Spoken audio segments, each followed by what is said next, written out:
देखते रहिए खुलासा टाइम्स न्यूज़। हाँ जी, एक मिनट। जन गण मन अधिनायक जय हे भारत भाग्य विधाता। पंजाब सिंध गुजरात मराठा द्राविड़ उत्कल गंगा। हिंद हिमाचल यमुना गंगा उच्छल जलधि तरंगा। तब शुभ नाम जागे तब शुभ आशीष मांगे। गाए तब जय गाथा जन गण मंगल दायक जय हे भारत भाग्य विधाता। जय हे जय हे जय हे जय जय जय जय हे। जय हिंद, हिंदुस्तान जिंदाबाद, हिंदुस्तान जिंदाबाद, हिंदुस्तान जिंदाबाद। चौधरी मती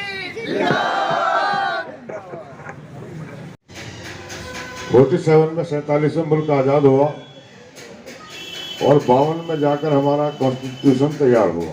5 साल लगे उसे तैयार करने में। और जब हमारा संविधान तैयार हो गया तभी से हमारा राज यहाँ शुरू हो गया। गणतंत्र इश्तियाक भी खड़े, राजा भी है। नदीम कहाँ है? और बताते रहो। सबब भी खड़ा है, अल्ताफ भाई भी खड़े हैं यहाँ, यूनुस भाई भी है, यूसुफ भी है। इस झंडे के लिए अकरम भाई अकरम खेड़ा भी है यहाँ पर। बहुत कुर्बानियां देनी पड़ी हमारे देश के लोगों को। हम तो ये कह के छूट जाते हैं कि कुर्बानियां देनी पड़ी, लेकिन अंग्रेजों की हुकूमत में उनको यहाँ से भगाने के लिए जो लोग लड़ाई लड़ थे उनका क्या हाल करा होगा अंग्रेजों ने। इनके बारे में खड़े हो जाके। जबकि हमारी हुकूमत है, अगर कोई खिलाफ बोल जाए तो उसको जेल में डाल दिया जाता है और कोई खतरा भी नहीं है। उन्होंने क्या हाल किया होगा। फांसी पर चढ़े, जमीन जायदाद जब्त हो गई, जेलों में डाल दिया और इतना मारा बहुत लोगों को तो उनका मांस तक का खत्म हो गया। इतनी तकलीफें दी। अंडमान निकोबार में जो काला पानी है वहाँ सेलुलर जेल है।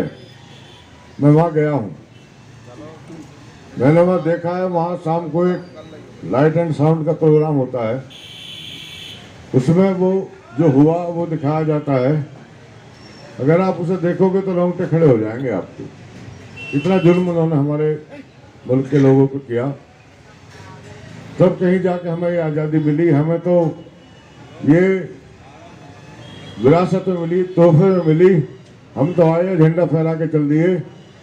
और जिनके लिए कुर्बानी दी वो अपने घर से निकलने के लिए भी आज तैयार नहीं है। जहां मैं खड़ा हूं ये किसी पार्टी का फंक्शन नहीं है। ये देश की आज़ादी का, देश में कानून लागू होने का जश्न है। अगर हम अपने घर के बाहर 4 कदम भी निकल कर नहीं आ सकते और वो ये कहें कि हमें देश से बड़ी मोहब्बत है, देश से हमें बड़ा प्यार है, मैं नहीं समझता उनका कैसा प्यार है। हमारी पहचान इस तिरंगे से है। हमारी पहचान भारत से, हिंदुस्तान से, इंडिया से है। पाकिस्तान हमारा पड़ोसी देश है, मुसलमान भी हैं। अगर आप वहां को जाओगे बिना पासपोर्ट के, वीजे के, तो आपको घुसपैठिया कहा जाएगा, आपको जेल में डाल दिया जाएगा। क्योंकि वो ये मुल्क हमारा है, हम इसके नागरिक हैं। दुनिया में हमारी पहचान इस तिरंगे से, इस मुल्क से है। और जिस मुल्क में हम रहते हैं, अगर मुल्क वो तरक्की करेगा तो हमारी भी इज्जत होगी। आज तो बांग्लादेश के हालात ठीक हो गए, कल बांग्लादेश के हालात ठीक नहीं थे। तो जब बांग्लादेश से कोई आदमी आता था तो हम कहते थे इसे भगाओ, ये घुसपैठिया है। इसलिए कहते थे कि लाया तो कुछ है नहीं, हमारे यहाँ खाएगा, हमारे यहाँ से कुछ ले जाएगा। लेकिन जो अमेरिका से, इंग्लैंड से, जापान से, जर्मन से कोई लोग आता था तो हम कहते थे वेलकम, आइए आइए। हमें पता था ये पैसे लेकर आया है या खर्चा करेगा, हमारी आमदनी बढ़ेगी और यह रुकेगा नहीं, ये चला जाएगा। जैसे जैसे हिंदुस्तान मजबूत होगा, मुल्क मजबूत होगा, तो दुनिया में हमारी हैसियत बढ़ेगी। दुनिया का हर मुल्क चाहेगा कि इंडिया से कोई आदमी आया है तो हम उसका वेलकम करें, और उसकी तरफ हम बढ़ रहे हैं। दुनिया की बड़ी ताकतों में आज हमारी गिनती है और आने वाले टाइम में और हम गिनती में नंबर 1 पर आएंगे, क्योंकि दुनिया में सबसे ज़्यादा मेहनत अगर करने वाले लोग हैं तो वो हिंदुस्तान के लोग हैं। हर मौसम में गर्मी सर्दी बर्दाश्त सबको झेलने वाले लोग हैं। तो हमें कोशिश करनी चाहिए कि हम अच्छा करें। अगर हमारा सिस्टम, हमारी ब्यूरोक्रेसी अगर ईमानदारी से काम करती तो हम आज ही दुनिया में नंबर 1 होते। लेकिन बहुत सारे लोगों ने, अच्छे लोग भी हैं, लेकिन बहुत सारे लोगों ने भ्रष्टाचार लूट मार भी की है, अपने घरों को भरा है। और घरों को भरने का नतीजा ये है कि मैंने ये देखा है कि उनका वंश खत्म हो गया, नाम लेवा नहीं मिला उनका। जिन्होंने लूट मार की, दूसरों का हक मारा, खजाने भर लिए 1000 करोड़ 500 करोड़, औलाद नसीब नहीं हुई, वंश खत्म हो गया, वंश। अगर कोई आदमी भ्रष्टाचार करके, लूट मार करके, किसी का हक मार के अपने बच्चों के लिए पैसा इकट्ठा करता है, खिलाता है, तो वो उनको जहर दे रहा है। मैं साफ कह रहा हूं। क्या हमारे हाथों में इतनी ताकत भी नहीं है कि हम अपने बच्चों को हलाल कमाई खिला सकें? इससे तो जानवर बेहतर है, वो मेहनत करके अपने बच्चों को खिलाता है। हम तो कहते हैं हम तो इंसान हैं, हम तो सर्वश्रेष्ठ हैं, हम तो आला हैं, हम तो पता नहीं क्या क्या है, और उसके बावजूद हम अपने परिवार को, जो हमसे सबसे ज़्यादा प्रिय होता है, अपनी औलाद को हराम कमाई खिला रहे हैं, तो हम उसको जहर दे रहे हैं। अब देखना कि वो बर्बाद होंगे, गलेंगे, मरेंगे और उनका कोई वलीवारिस नहीं होगा। हमें कोशिश करनी है दूसरों के लिए जीने की। अपने बच्चे तो कुत्ता, बिल्ली, जानवर, तोता, मैना, फाख्ता, कबूतर, गिद्ध, दुनिया भर के जितने भी जानवर हैं, लाखों जीव हैं, वो सब अपने बच्चों को पालते हैं। हम कोई बड़ी बात नहीं करें, अपने बच्चों को पाल दिया, उनके भी बच्चे होते, वो भी कंटिन्यू कर रहे हैं। आज उसका पैदा हुआ, वो मर गया, फिर उसका पैदा हुआ, हम भी तो यही कर रहे हैं। तो हमें उस कीड़े में, नाली के पे कीड़ा होता है, वो भी बच्चे देता है, उसके भी बच्चे बड़े होते हैं, वो फिर मर जाता है, फिर उसके बच्चे होते हैं। तो नाली के कीड़े में और इंसान में कुछ फर्क होना चाहिए। इंसान दूसरों के लिए जीना चाहिए, अपने लिए तो जीना ही है, हमें दूसरों के लिए भी जीना है, दूसरों के लिए भी काम करना है। इस आज़ादी का मतलब ये है कि हम अपनी बात को इंदिरा चौक पर खड़े होकर बोल रहे हैं, ये आज़ादी है। अगर अंग्रेजों का राज होता तो हम यहाँ नहीं बोल सकते थे, हम ट्रेन में नहीं चढ़ सकते थे। आप नैनीताल मसूरी जाओ, वहाँ माल रोड बने हुए हैं, आप उस माल रोड पर नहीं चल सकते थे। अगर कोई इंडियन माल रोड पर चढ़ गया तो उसको उठाकर फेंक दिया जाता था। आज़ादी का मतलब ये है, आज़ादी कितना बड़ा वो है कि लॉकडाउन में अभी जो कोरोना हुआ, कोई कर्फ्यू नहीं था, कोई भी जाति नहीं थी, लेकिन वो दिन काटने मुश्किल हो गए। और हद तो ये, छोड़ो सारी चीजें, मुझी का लगाना मुश्किल हो रहा है।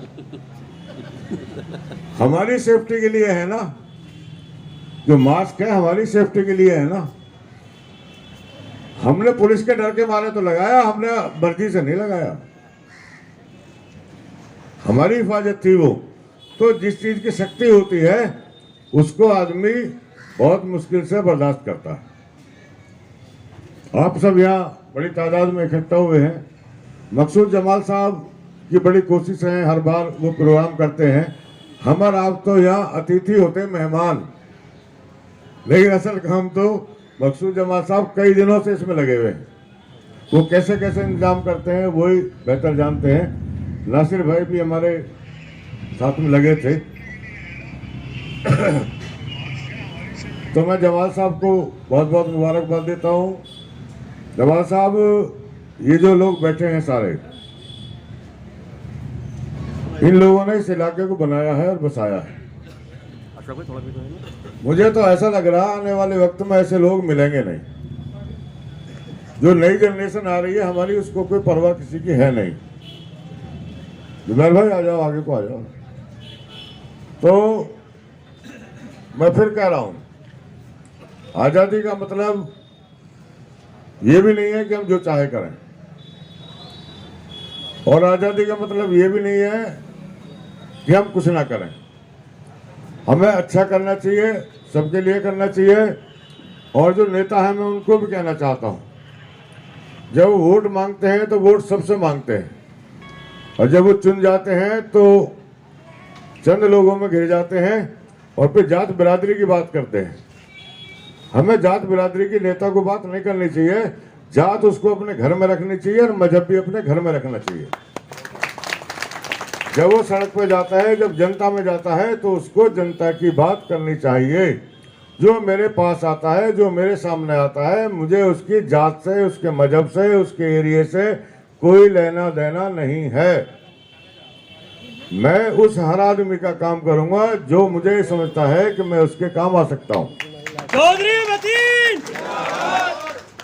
और इन 20, 25, 27 सालों में हमने ये साबित करके दिखाया है कि हमारे पास कोई आए, किसी जात का आए, किसी मजहब का आए, कोई आए।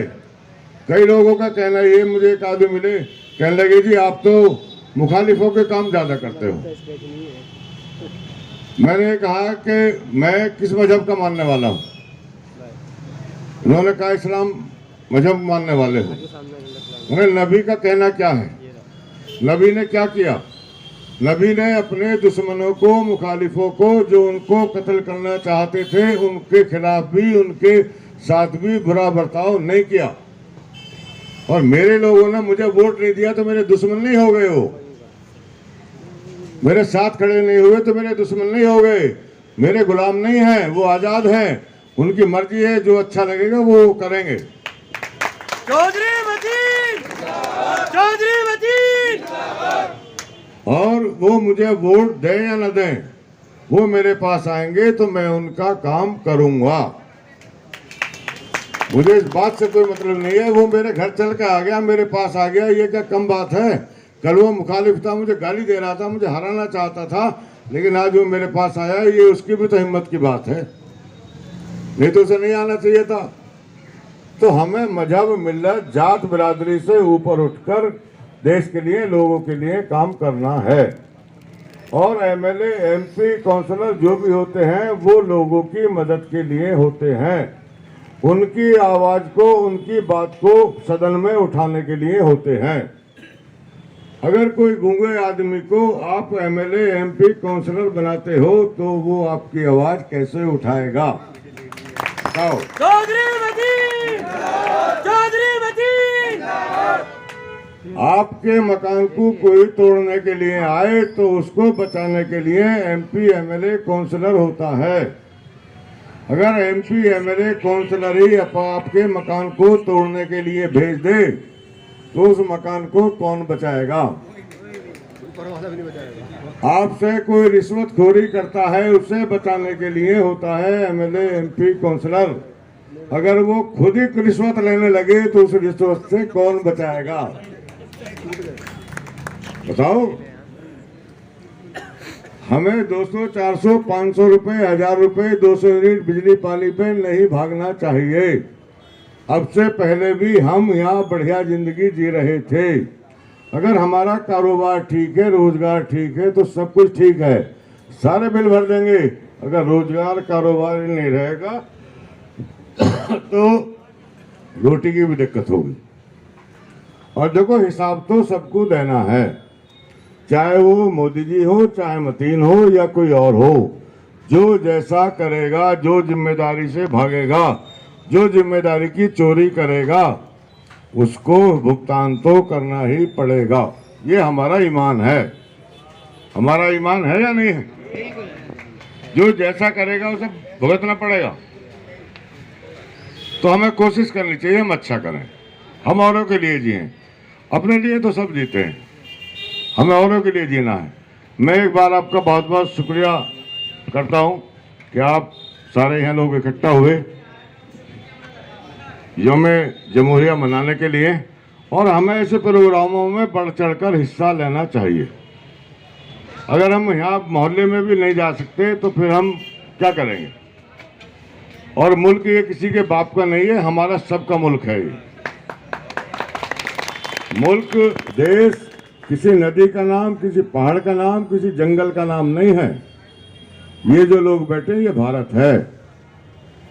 आप भारत हो, आप हिंदुस्तान हो। और जहां लोग रहते हैं उसे देश कहते हैं, मुल्क कहते हैं। जहां लोग नहीं रहते उसको जंगल कहते हैं, उसको वीराना कहते हैं। तो हम और आपको मिलकर हिंदुस्तान बनता है। कई लोग आ जाते हैं खराब, कई लोग आ जाते हैं फिरका परस्त, कई लोग आ जाते हैं जाति की बात करने वाला। ये वक्ती बातें सब आते जाते रहते हैं। कभी कोई बादशाह, मुझे नहीं कहना चाहिए, कई बादशाह ऐसे आए इस मुल्क में जिन्होंने कत्लेआम किया, लूटमार की, लेकिन एक दिन भी हुकूमत नहीं कर पाए। हुकूमत उन लोगों ने की जिन लोगों ने सबको साथ लेके चले।